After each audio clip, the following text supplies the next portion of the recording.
Oh, how beautiful are the reflections of my mind as I go back into childhood.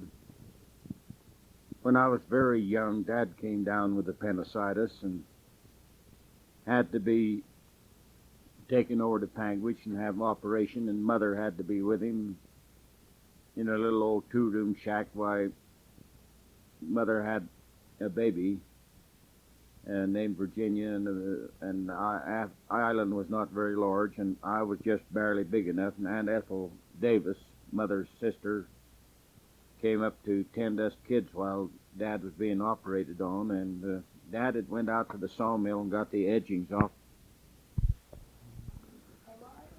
These Winnie edges were long, slender boards, trimming of the boards after they were sawed in the sawmill to get the slab part off. And Dad had got a big load of them for wood. Dad had a chopping block and a real sharp hatchet. Aunt Ethel, she'd be out on one end of the Winnie edge, which would be about 12, 15, 16 feet away. And when I'd chop a piece off, she'd push it up just far enough, and I'd bring the hatchet down and chop it in two.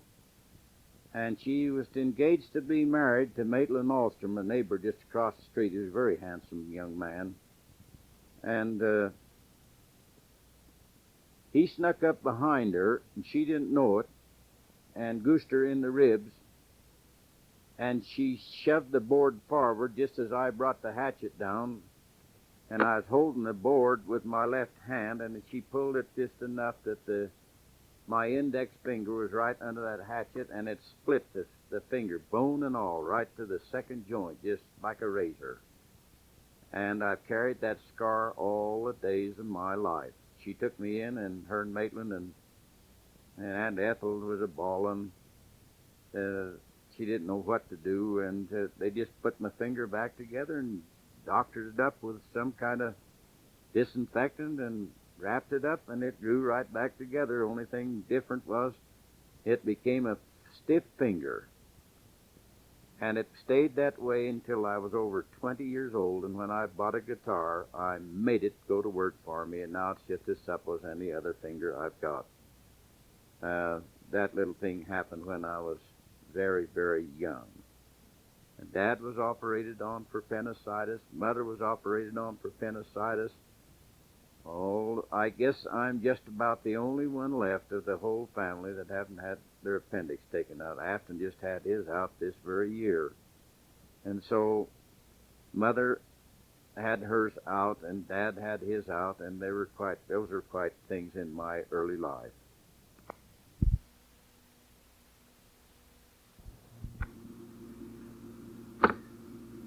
I guess one of the funniest things that happened, Mother had to run an errand, and this was before Virginia was born, and Island and I were very small. So she put Island to sleep, and then she said, "Now, Herm, you go in and lay down, and you go to sleep." And I finally went to sleep, and I woke up Island a-bawling. He walked out through the front door to the gate and went over by the net wire fence and hung on to the fence and started to bawl, and he bawled, and he bawled, and he bawled, and I begged him not to bawl, tried to tell him that Mother'd soon be home, but he wouldn't stop bawling. You know, when a kid bawls so long, the nostrils begin to run, and tears down his cheeks. He just looked terrible, and he was making up the bawl. It was just the same old beller all the time, and the neighbors over across the way, they were getting a big kick out of me trying to get him to stop bawling. And finally, in desperation, I said to Island, I said, "Now you've bawled long enough. It's my turn to bawl," so I started to bawl. And when Mother come home, I was still bawling.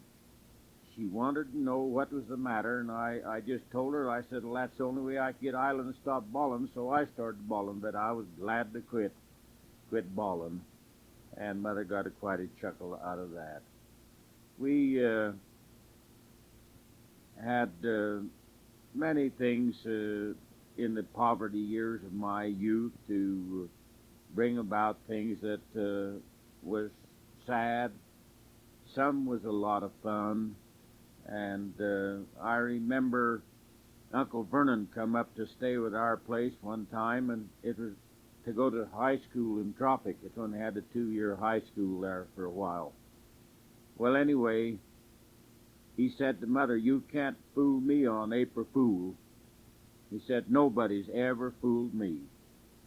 Well, Mother never said a thing. She went on about cooking her meal, and we come into the breakfast table, and all of us had a boiled egg. And Mother passed Vernon a certain boiled egg, and she'd put it in warm water, and it felt warm, and he knew it'd been cooked, and so he got his knife out to cut the egg in two so he could eat it for his breakfast, and as his knife cut into it, why, the whole raw egg fell on his plate, and he just looked like he'd swallowed his tongue. Mother said, "April Fool," and that was a lot of fun. We got a lot of kick out of that.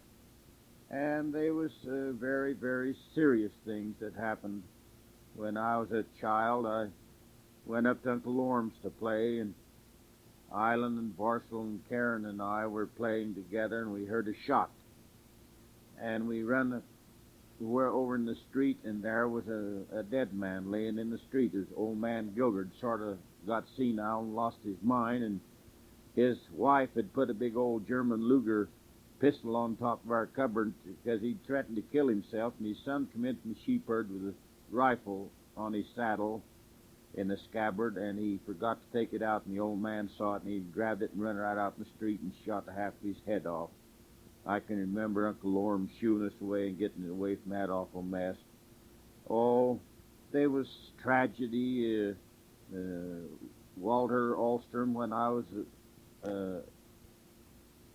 about the time I was born, or little before I was born, he went over and killed himself over east in the valley east of Tropic, and that was a sad story. Maitland Alstrom, they had a brother named Deward that lived on the east side of our home. He got to be such a wonderful shot with a six-shooter. He got to bragging and said he could, with 2 guns, 2 six-shooters, he could kill 12 chickens as they come out of the door of the chicken coop.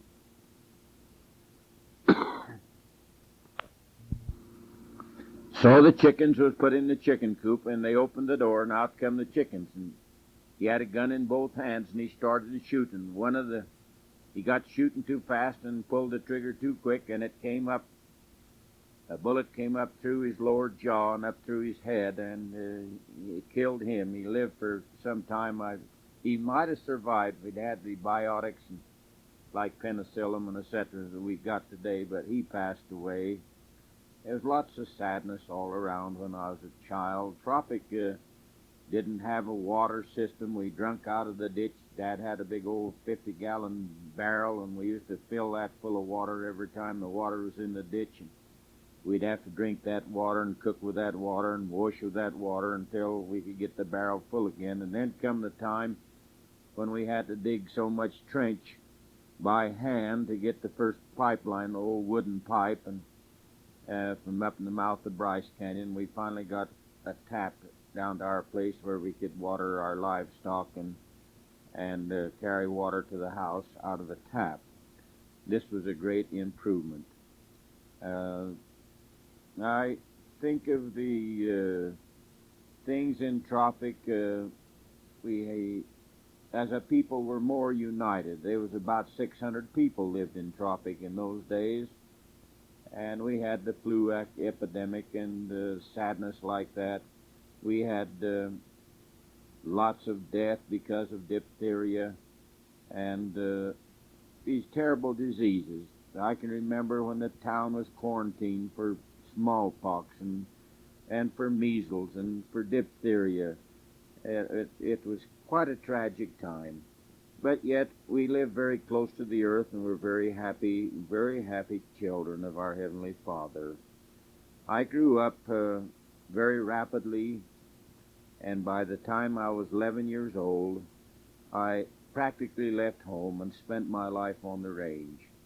And that's some of the most beautiful part of my life is living on the range. I remember one time that Uncle Will No, it was Uncle Joe, pardon me. Uncle Joe come down from the Merrill's ranch in the wagon and said, "Son, I want you to go up to the ranch and stay with Aunt Elsie and I. Play with the kids." They had a Faustine and a boy named Carl, younger than me, but I went with them. Uncle Joe had a wood rack, and he had stakes up about 4 feet up on each side of the wood rack so he could put more wood, hauling wood.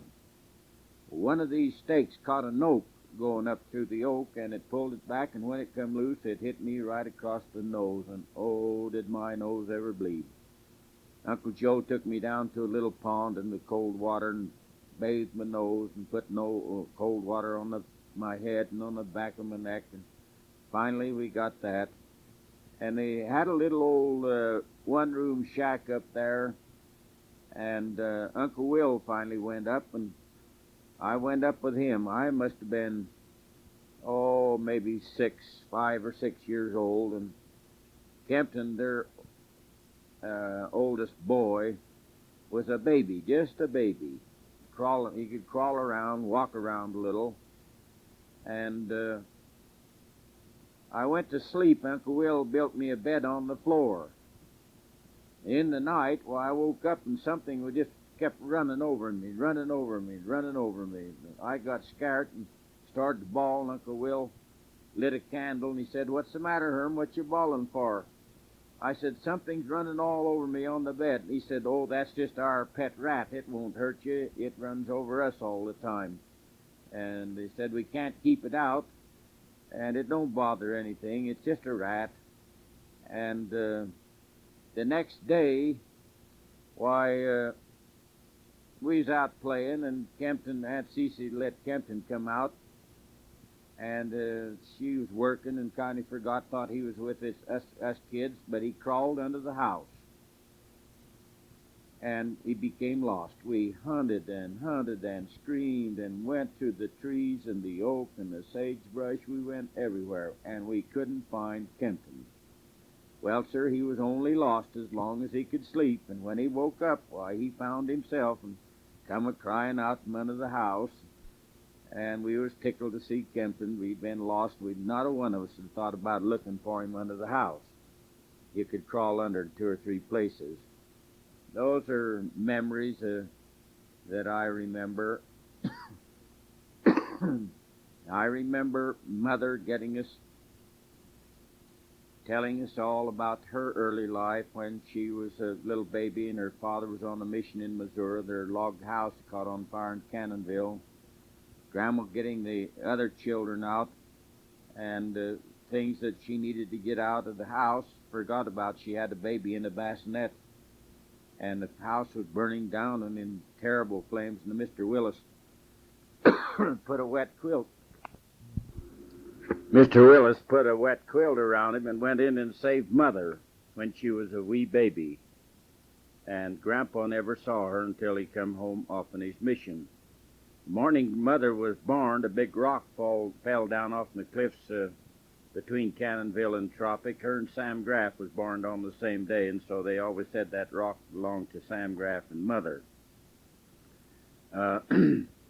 Mother grew up under the Red Cliffs down in Cannonville, and the Indians used to come there an awful lot, and I'll have quite a lot of Indian stories when I get into that particular chapter of my life that I'd like to tell you about. But many and many a time I've went down to Grandpa's, and the Navajos and the Paiutes would come in and water and feed their horses and stay there with Grandpa.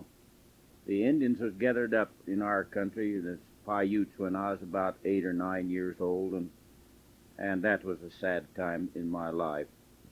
I guess going back to Indian stories, that I never forget Grandmother Pollock when they took up the first homestead in Tropic. They had their little shack down close to the Pirate Creek, and the Indians raided that house several times. And a couple of very vivid stories that Grandma told me was that one night she could hear the Indians. They were camped not too far away, and they didn't go to bed.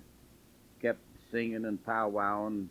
she knew that sooner or later they was going to raid the house, and so she prepared, and she filled a pillowcase full of pillows, a pillowcase full of clothing and bedding and things that like the nicest things that she had and her keepsakes, and put them all where she could grab them handy. And when she heard the Indians coming, she had 3 little children. She had Aunt Lizzie, Uncle Will, and Dad. And she was in her night clothes, and she didn't even stop to put on shoes. And her little children were in their night clothes and barefooted, and they had to walk, it's between 4 and 5 miles to Cannonville. And in the night, they stepped on cacti, and when they got to Cannonville, their feet was clear full of cacti and bleeding, and they were just so give out and full of fatigue, it was just pitiful. But when they got back to their house, the Indians had ransacked and took everything that they wanted out of the house. Another time, Granddad had made a kind of a screen door out of cheesecloth, so the mosquitoes and flies couldn't get in. And it was just a small cabin, and Grandma woke up and she could hear somebody cutting that knife with a knife, that cheesecloth, and in come a naked Indian. He never had a stitch of clothes on him. And he started to dance and powwow, and she grabbed the 3 little children and pulled their table, I guess it must have been a homemade table, kind of kitty corner across the corner where he couldn't get at her, and then she had some kind of a stick, a club, and she'd swing that club at him every time he danced close by, but she was in the corner, and this was in the wee hours of the morning. Down in Cannonville, Uncle Jack Pollock and Aunt Phoebe was sleeping, and Uncle Jack woke up after a dream.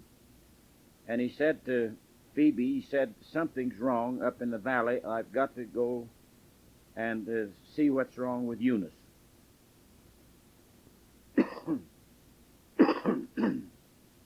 And he got on a horse, bareback. The only thing he took with him was a quirt, and it had a butt end heavy with lead where he handled it with his hand, and he whipped that horse, and he said, "I made that horse run just as hard as it could until I got up there, and when I got up there, I could hear a hee-ha-ha, hee-ha-ha, hee-ha-ha, hee-ha-ha, and he knew it was some kind of an Indian dancing in the room. And when he peeked in, he could see the back end of this naked Indian, and Grandma with this stick trying to ward him off. 3 little children cowed down under the table, and Uncle Jack said, "I hit him right over the head with the butt end of that quirt." And he said, "I whipped him, and I had so angry and so mad that I just felt like I was going to kill him. But Grandma Pollock wouldn't let him kill him. And he never did this Indian. They called him Wino Jack after that because the Indian said he'd gone crazy, and he never was the same after that whipping of Uncle Jack. Well, finally, Tropic became a little town incorporated in 1892, and Grandpa moved his family up into the little town of Tropic, where grandmother died in the old house, split log house. Well, when I was a little boy, the Indians would come to our place, and old Sally Ann would beg for anything that Mother had, and she always treated Sally Ann nice. She'd give her a loaf of bread or some beans or some meat or pig meat or something, vegetables out of the garden, and etc. The old lady always come about in the fall time when she made her rounds. She had a buggy and a horse, and she had a grandson with her one time, and we had a big old apple tree. I don't know whether I've told this story in the tape or not, but anyway, I had quite a bout with this Indian.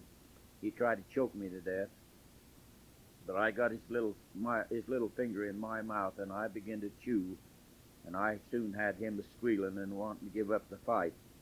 because I had sharp teeth and I was really a chewing on that finger. But Dad came to my rescue and I got away from Sally Ann and this Indian.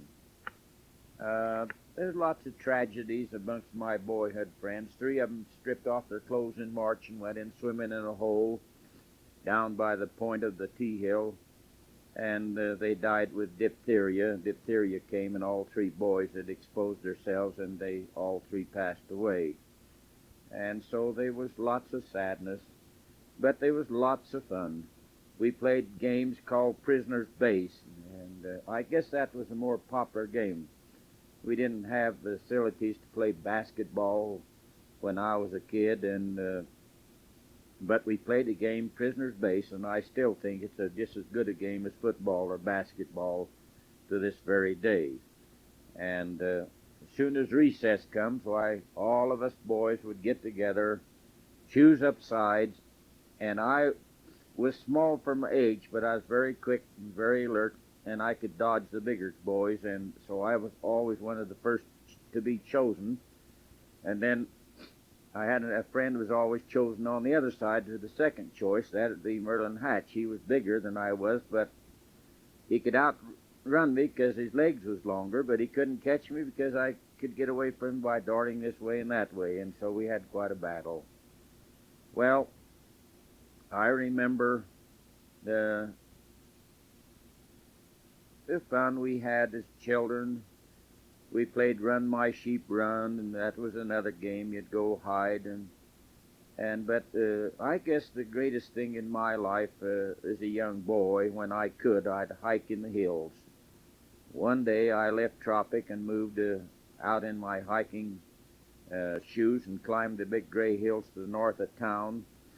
I got on top of what they call the Bathtubs, and as I got up there, the sun was just right, and it was glinting on an anthill, and it was shining like it had a million little jewels on there. I got down on my knees, and I found out that they were little teeth, little shark teeth, about a quarter of an inch long. Some of them was 3-pronged. Then that alerted me, and I got to looking around, and I forgot about the little ones because I was finding some anywhere from an inch and a half down to half inch, 3/4 of an inch. Oh, they were beautiful teeth. I found little fish vertebrae and little animal knuckle joints, and I filled my little pockets just as full as I could fill them, full of these fossils, and headed for home. I told my friends, and that became known as the Bathtub and the Shark Teeth Hill, and the kids to this very day are going up there hunting shark teeth. But when I got home and counted my shark teeth, I had 160 teeth. Pretty nice teeth. But where they all went, I don't know. Don't remember that, because Dad gave a lot of my stuff after I went out to the herd when the national park come in 1923. Why, he gave a lot of stuff to the national park. I remember about 300 arrowheads and my shark teeth and other things to the Park Service, so they could have it in their records and in their museum. I remember one time Uncle Albert and Uncle Woodruff and used to come to our place, and oh, how I did love them. Well, one night Mother said, "I've got to borrow something, Herm." She said, "You run down to Uncle Giro's and Aunt Lizzie's and get me something." I don't remember what the item was, but the shortcut to Uncle Giro's house was through the stackyard, and he had pole gates, and all these poles were down. And I went through that gate, and it's dark, just getting good dark when I went down, and I was in a hurry, and I told Aunt Lizzie what I wanted, and she gave it to me. I came back out and started to run because I had to cross that old wash, and I was scared to death of it. So I run just as hard as I could, and Uncle Albert had come along just before I left Aunt Lizzie's, and he saw the bars was down in the gate, so he put up the upper bar, and that was just right to hit my forehead. I hit it just as hard as I could run. Well, I don't know how long I laid there, knocked me out, and Uncle Albert come home, and he thought he'd go down through, and he ducked under the poles in the gate, and there I was. And he brought me into Aunt Lizzie's house, and they brought me to, and Uncle Albert brought me home. Went down to Aunt Lizzie's one time, and playing with Osa and Dora, my cousins, and we was playing a game, and I was running just as hard as I could. It was in the cold weather. They had a number 3 tub clear full of icy water right by the tap. And I turned the corner, hit that tub, and went right down in that tub of water. And the kids gathered around me, and how they did laugh. And well, Aunt Lizzie had to change my clothes and everything I had to get me out of the wet clothes. I guess the Christmas memories are very dear to me. I just wondered what my grandchildren would feel like to get up with a little old box of Tinker Toys and some popcorn, maybe 2 or 3 pieces of homemade candy.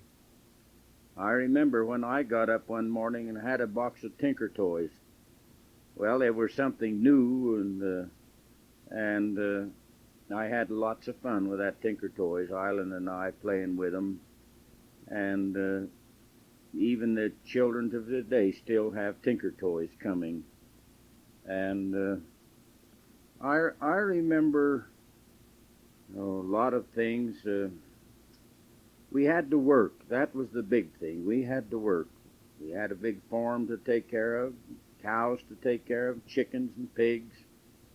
We had gardens to hoe and fruit to pick and squash to pick and corn. When we brought the corn in from the farm, we had to shuck it, and that was a big job. We had to cut wood and haul wood.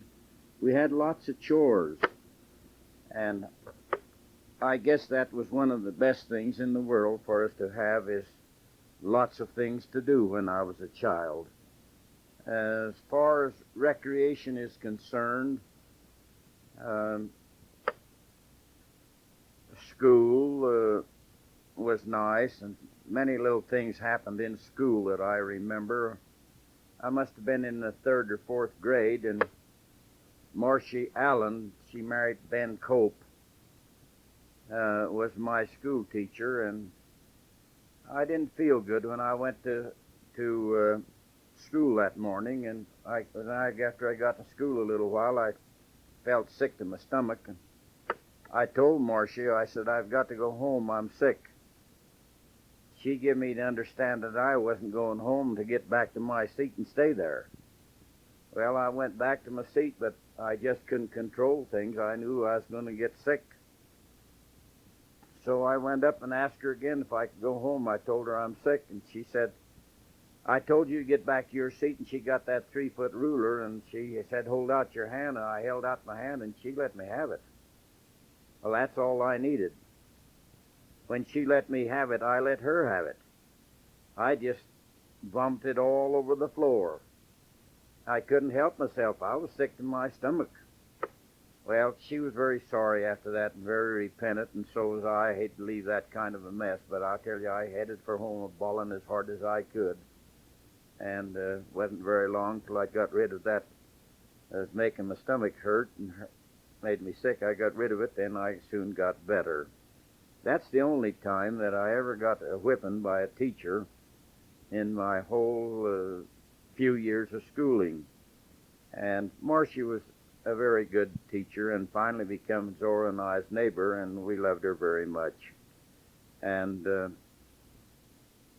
my last teacher I had was Morse Cope, and that's in my 7th year in the grade school, and that's when I passed off the 8th grade. And I have many memories of the kids that I went to school with, and we had quite a lot of fun. I remember one time we got a new teacher. This was when I was about in the 5th or 6th, maybe, 5th or 6th grade. I guess it was the 6th grade. Charlie Winch come. And we thought he was almost a freak. He had such a large nose, don't even pay no attention to it now after we got acquainted with him. We just thought he was the most wonderful teacher in the world.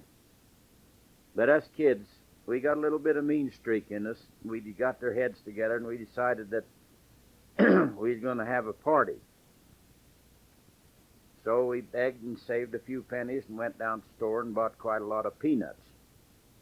And in those days we had a big stand with a lot of maps, like map of South America, map of Europe and Africa, all the big nations, and we was studying South America. And this big map was right up close to his desk, and when the signal come, well, we all stood up and started to throw peanuts at him and said, "We're going to have a party. It's a party time. You promised us a party, and you've gone back on your word. Now we want the party, and we've got these peanuts."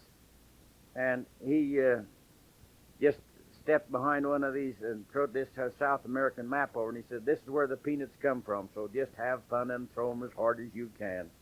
Well, we had quite a little bit of fun, but he became a very good teacher, and we learned to love him. And it's quite strange. It's like Grandpa Davis told the story on himself. Said a man came there to his place one time, and he said, he stuck out his hand, and he said, "I stuck out my hand," and he was a big tall man, and I was a little bit of a short man. He said we started to pump hands in a good old Mormon handshake, and we shook and we shook and we shook and we shook. Finally the man says, "Why, Johnny Davis, don't you know who I am?" Grandpa looked up at them little old Welch eyes of his, and a big smile come into his face, and he said,